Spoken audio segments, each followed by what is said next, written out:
What's up, good people, and welcome to the space. Welcome to my channel. If you're joining me for the first time, it's good to be here with you. And if you've been around for some time, love ya, thank you. And I want to share some perspective and insights and just kind of speak on what I've been thinking about astrologically.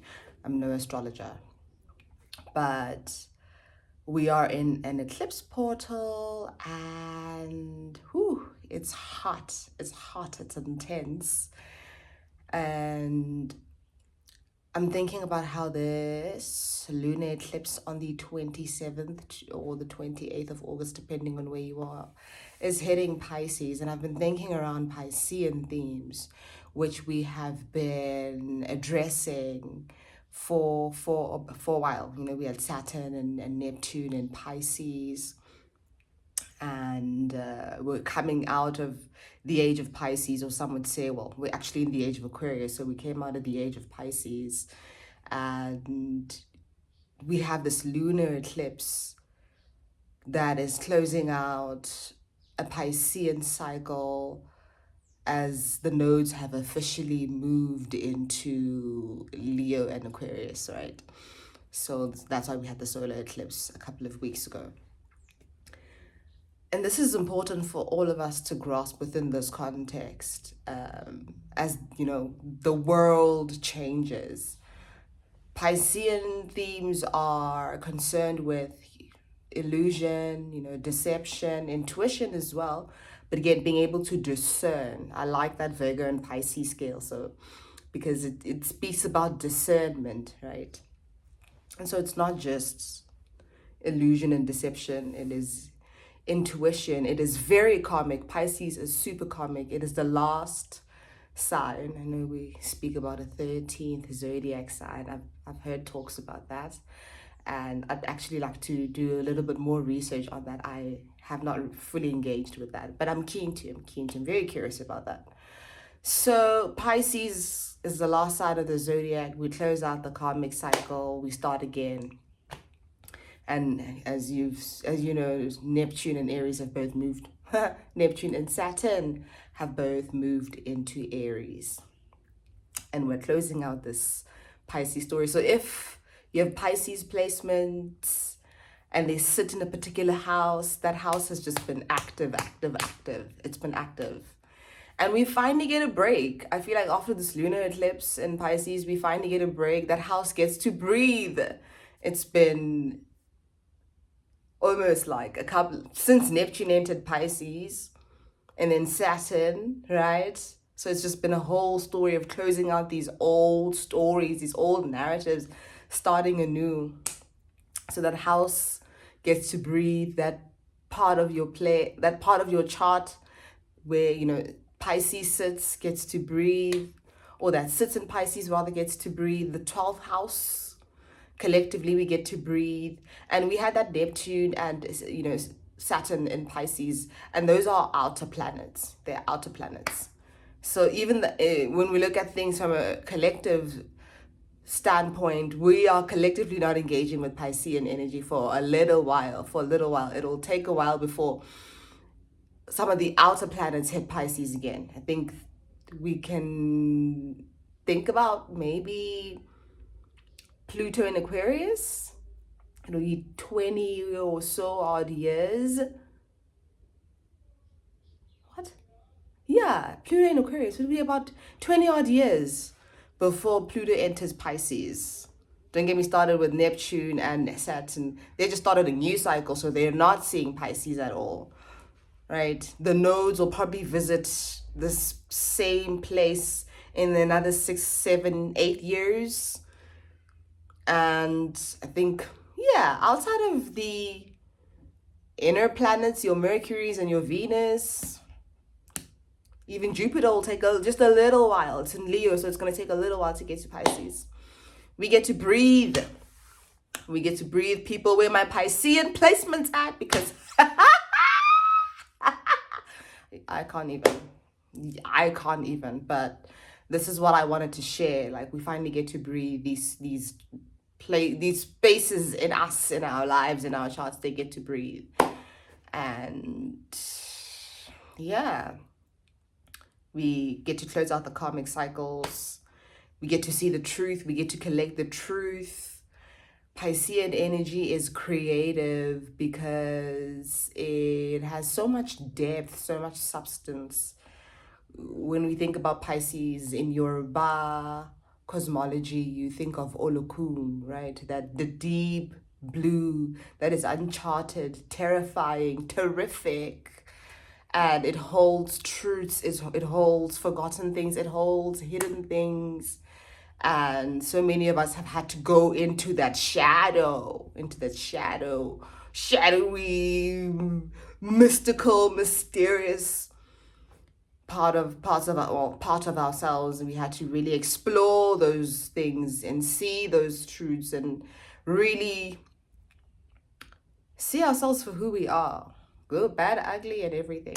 I don't want to waste time. I did want to pull some cards for this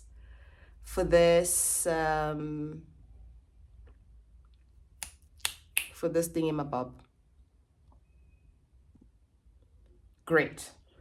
I got some cards, just a couple of cards to just see us through this eclipse. Portal, window. Actually, let me just set the mood just a little bit. Am I holding this right?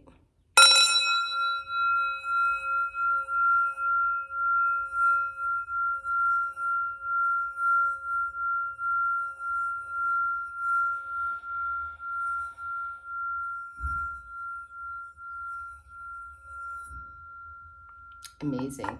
Okay, let's get to shuffling. Just a quick story. Four of Pentacles. Very quick story. Everything is fine, which is your Ten of Swords. And then, oh, King of Cups. Let's get three more. Ooh, what is this? Oh, the Emperor. New Worlds. That's what I'm talking about. When we see the Emperor, we think New Worlds. And then we have here the Seven of Cups and the Magician. Also New Worlds. It's giving alchemy. Alchemy through fire. Alchemy through fire. And a lot of this story is also about finding security in your reality. In your reality, right? The thing about an illusion what makes it effective is luring you away from what actually works for you, from your truth. So a lot of the collective have had to really just, this is my truth. I'm safe in this. I stand by this. And this is how you protect yourself against the illusion, right? By staying rooted in your truth. Rooted in your truth. When you see the story here, the Emperor and the Four of Pentacles, this is very much about sovereignty. Is that not what, sovereignty is? Walking in integrity with yourself to say, this works for me, this is my vision, this is my,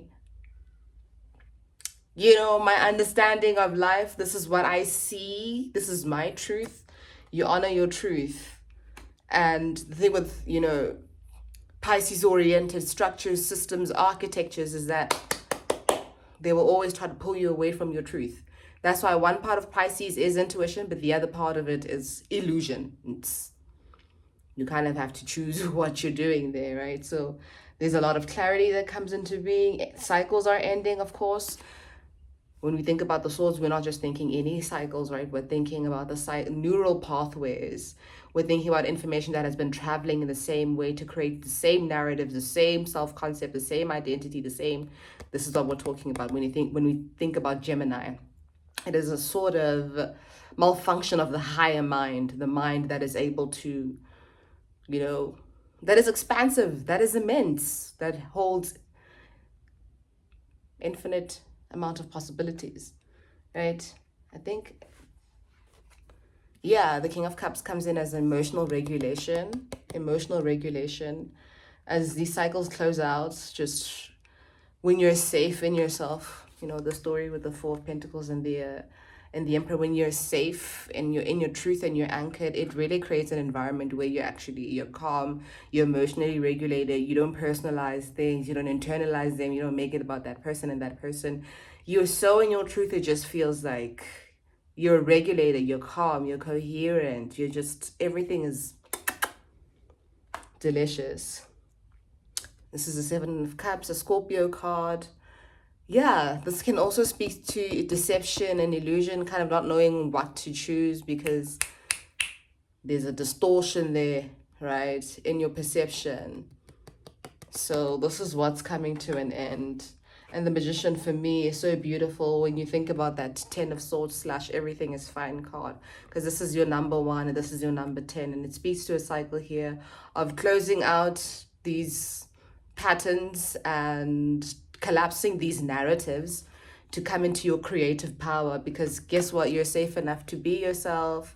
You know yourself. You're sovereign. You actually want to do what works for you, and you're calm while doing it. And it just, that's the best kind of creativity. That's originality. That's being able to work with the moment. That is alchemy. In another deck of mine, the Magician is the alchemist, and you know, that's alchemy, just being able to take this moment and work with it. Okay, so those are my eclipse rambles. I love you so much. I'm gonna see you soon. Like, share, comment, subscribe. Let me know if you'd like more of these on the channel. I do like to do readings. I think tarot is so fun. It helps us understand energy and all of these things. So if you'd like more of these, let me know. But know that you are about to just breathe different air, okay? These old worlds are collapsing, coming undone. And so stay grounded, stay in the moment, relax, surrender. Piscean energy is also about like absolutely surrendering. When you think about the deep blue sea, it's like, whoo, you're just going down and down and down, and you're letting the water carry you. So surrender. You're a child, you know nothing. Be in the present moment. Do what you've got to do. Know that you are fine, you are safe, you are well. This is only change. Life changes, and don't impose yourself on this changing story, on this transitional, very liminal space. Don't impose yourself and your needs and your desires and all these things. Let life carry you. Let the waters carry you and tell you where to go and what to do. That's the best thing to do at this time. Don't ask me for how long, because I also don't know. But hopefully after this eclipse, we start to ground a little bit, because what is going on? Anyway, bye.